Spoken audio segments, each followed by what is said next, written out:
ng bayan, maasahan anumang panahon.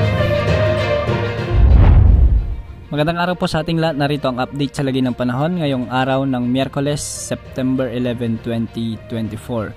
Sa kasalukuyan ay patuloy pa rin nakakaapekto ang trough o extension ng bagyo sa labas ng ating area of responsibility. Samantalang southwest monsoon o habagat naman ang magpapaulan sa nalalabing bahagi ng ating bansa. Dahil nga sa bagyo, asahan ang maulap na kalangitan na may mga kalat-kalat na pag-ulan sa bahagi ng Eastern Visayas, lalo na sa may Samar at Leyte provinces, sa may Caraga region at Davao region. Ang mga lugar na ito ay posibleng makaranas ng mga biglaang pagbaha at pagguho ng lupa, lalo na kung may mga katamtaman hanggang sa kung minsan ay malalakas na pagbuhos ng ulan. Malayo man ang nasabing bagyo sa kalupaan ng ating bansa, asahan naman na magpapaulan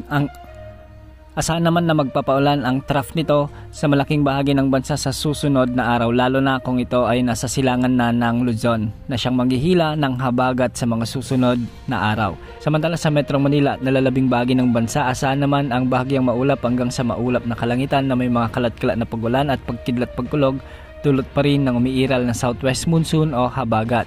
Posible ang mga pag-ulan ngayon sa bahagi ng Ilocos Region, lalo na pagsapit ng hapon at gabi sa may Cordillera Administrative Region, sa kanlurang bahagi ng Central Luzon, particular sa may Bataan, Zambales, at posible rin ang mga pag-ulan ngayon sa may Calabarzon at Mimaropa, lalo na sa Palawan. Asahan din ang ganitong panahon sa may Western Visayas at ilang bahagi ng Zamboanga Peninsula.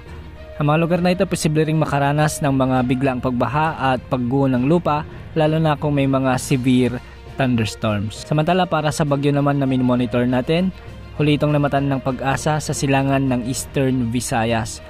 Sa mga susunod na oras ay kikilos ito ng hilaga-hilagang kanluran at posible nitong pasukin ang ating area of responsibility sa mga susunod na oras.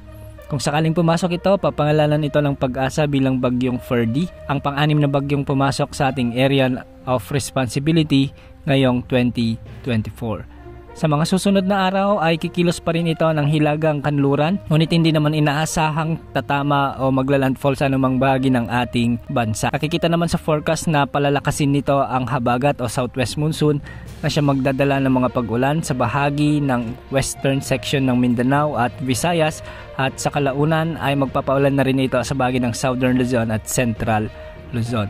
Sa mga susunod pang mga araw, asahan na mas malalakas pang mga pag-ulan dalat ng habagat dahil kay bagyong Ferdy. Sa kasalukuyan ay wala namang nakataas na gale warning sa anumang bahagi ng ating karagatan, ngunit bagyang maalon lamang ang ilang bahagi ng mga karagatan, kaya pinag-iingat pa rin natin ang ating mga kababayang mga isda na lalayag ngayong araw. Yan ang update sa lagi ng panahon. Ito po ang weather update ng bayan, maasahan anumang panahon.